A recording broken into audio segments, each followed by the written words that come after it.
네, 오늘 영상에선 바로 어제 업로드했던 에거스 얼러롱 티저 예고편 분석 영상에 대한 추가 분석 겸 해석을 준비했는데요. 이에 대한 추가 해석이 필요하다고 생각한 이유는 영상을 본 많은 분들이 완다가 완전히 죽었다고 생각하거나 시체도 실제 완다의 것이라고, 또 빌리의 정체에 대해서도 혼란스러워하는 경우가 많았기 때문입니다.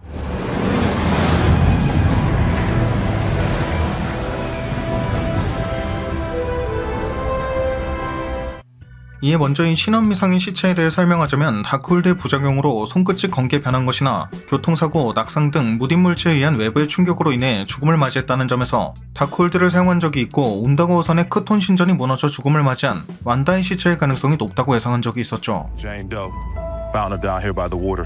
Cause? Blunt force trauma.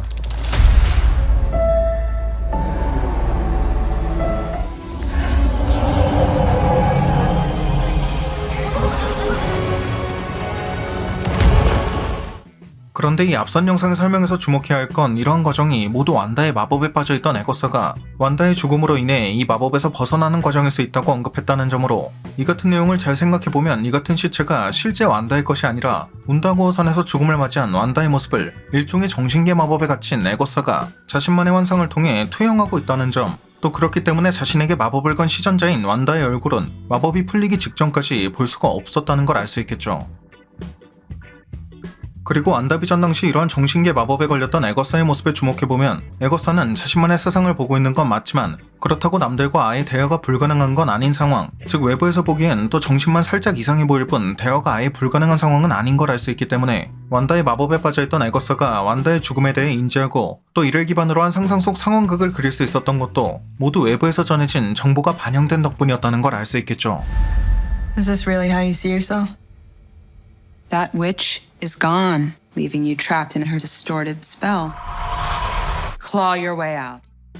그리고 앞선 영상에서 마블 공식 타임라인북을 통해 완다의 죽음이 24년 가을 무렵이었다고 언급해 많은 분들이 그럼 완다는 완전히 죽은 것이냐고 묻기도 했는데, 개인적으로는 이 타임라인북이 멀티버스 전체에서 발생한 모든 사건을 다루고 있는 게 아니라 그중 주요 사건이 발생한 몇몇 유니버스의 사건만을 정리한 것이라고 보고 있고, 애초에 여러 번 설명했듯 닥스 1편에선 전혀 강조하지 않았던 소서로 슈프림에 대한 예법을 강조하는 장면을 통해 닥스 2편의 배경인 지구 616은 우리가 봐왔던 메인 유니버스가 아닌 멀티버스일 것, 그렇기 때문에 닥스 2편의 배경인 616에서 죽음을 맞이했던 완다는 우리가 봐왔던 메인 유니버스의 완다와는 다른 멀티버스의 완다임을 예상하고 있는 만큼 향후 어떠한 이유에서든 완다가 재등장할 가능성은 거의 확실하다고 볼 수 있을 것이며, 아주 어쩌면 이 마녀의 길에 대한 내용이 등장할 해당 작품의 마지막 엔딩쯤에 완다의 재등장에 대한 떡밥이 등장할 가능성까지도 예상해볼 수 있지 않을까 싶네요. You know, it's ancient custom to bow in the presence of the Sorcerer Supreme. Yeah, I'm aware of the customs. 다음으로 예고편에 등장했던 빌리 같은 경우 완다비전 닥스 2편에 등장했던 모습과는 달리 갑자기 청소년기의 모습으로 등장한 건 물론, 완다비전 당시엔 빌리와 토미 또한 비전과 마찬가지로 완다의 현실 조작 능력으로 태어난 일종의 가짜였던 만큼 빌리와 토미 또한 웨스트비어와 함께 없어진 게 맞지 않냐는 궁금증까지 생길 수 있을 텐데, 사실 원작 코믹스의 빌리와 토미 또한 완다비전의 스토리와 흡사하게 완다의 현실 조작 능력으로 태어나게 되었지만, 이후 완다가 현실 조작을 하는 과정에서 메피스토의 영혼 조각을 이용해 두 쌍둥이를 창조했다는 게 밝혀지게 되고, 이후 메피스토가 자신의 영혼 조각으로 이루어진 두 쌍둥이를 다시금 흡수하게 되면서 쌍둥이는 세상에서 사라지게 되죠. 하지만 이후 두 쌍둥이는 각각 다른 가정에서 빌리와 토미로 환생하게 되고, 훗날 완다가 자신들의 어머니였다는 걸 알게 되기도 하는데, 이런 원작 코믹스의 내용을 미뤄봤을 땐 해당 작품에 등장할 빌리 또한 당시 웨스트비에서 삭제되었던 빌리가 새로운 모습으로 환생한 것일 가능성, 그렇기 때문에 완다가 자신의 어머니인 걸 잊고 있을 가능성, 심지어 자신이 빌리인 것조차 인지하지 못해 극 중에서 자신의 이름이 빌리였고 완다가 어머니였다는 과거에 대해 서서히 알아가는 내용이 그려질 확률도 기대해볼 수 있을 것 같네요. Agatha Harkness's coven. Not looking for right-minded witches as it happens. 여담으로 이 장면을 보면 알 수 있듯 빌리의 손가락에 매니큐어 같은 게 발라져 있다는 점이나 그 전체적인 반응을 보면 알 수 있듯 빌리가 성소수자인 걸 예상할 수 있는데, 이는 드라마에서만 그런 게 아니라 원작 코믹스에 등장하는 빌리가 애초에 스크롤 왕족이자 헐크를 롤모델로 삼아 늘 그 모습을 유지하는 헐클린과 연인 관계로 등장하기 때문에 원작의 설정을 그대로 따른 것이라고 보면 될 것 같습니다.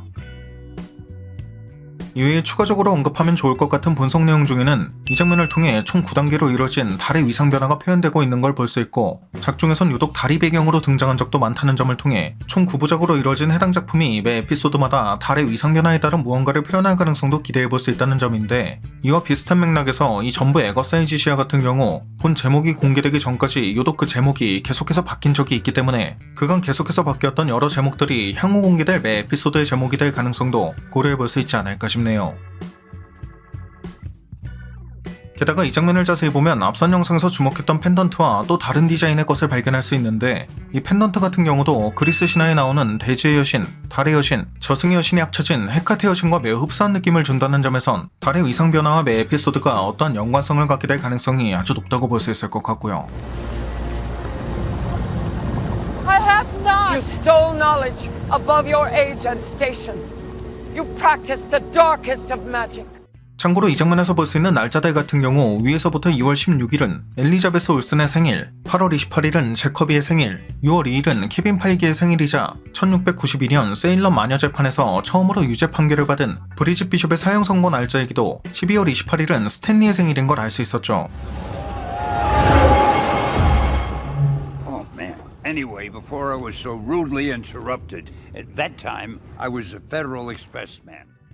마지막으로 이 장면에서 볼 수 있는 7명의 마녀들은 과거 에거사에게 그 힘을 뺏긴 마녀 7명의 후손들로 세일럼 세븐이라고 불린다고 하는데,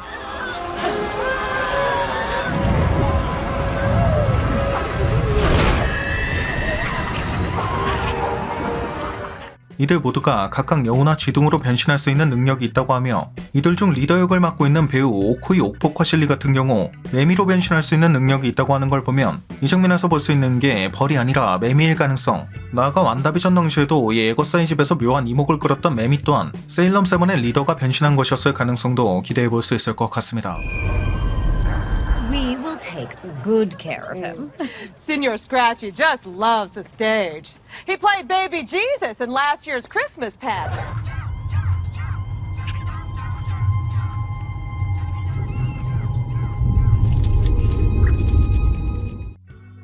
네, 오늘 준비한 영상은 여기까지였습니다. 영상이 재밌고 유익하셨다면 잊지 마시고 꼭 구독과 좋아요 그리고 알림 설정해주시면 감사하겠습니다. 그럼 지금까지 올원이었습니다.